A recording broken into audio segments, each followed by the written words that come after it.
Stephen, Prince Harry, have you read the book? No. I was combing my hair that day. Well, it's just...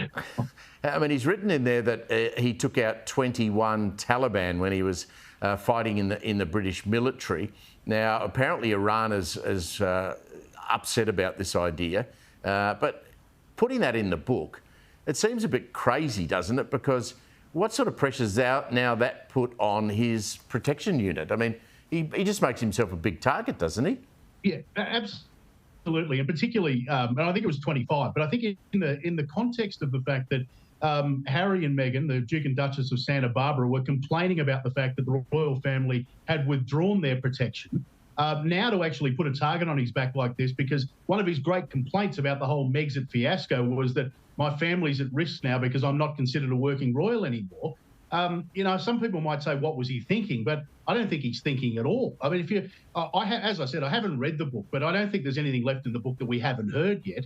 And it's just absolute bunkum, the whole lot of it from start to finish. And there are so many holes in everything he said, but this probably is the biggest grievance, that he has literally caused a problem now where he's been accused of committing war crimes. Now, yeah. What did he expect was going to happen when you openly say, I killed 25 Taliban soldiers? And I live in Montecito in California. If you want to come and get me, that's where I am. Yeah. Kristy, what do you think about Harry's book? It's just ludicrous, absolutely ludicrous.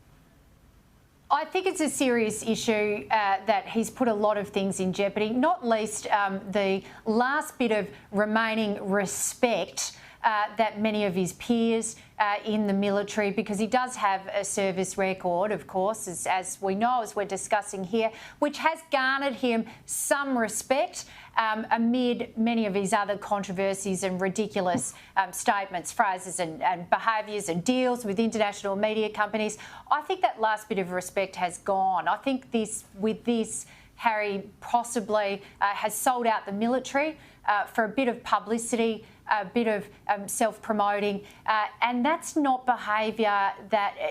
talking about these facts, that's an unwritten code of the military. War heroes don't go out and say these things. It's a real betrayal of people that you serve with. Kristy, we all needed some good news today.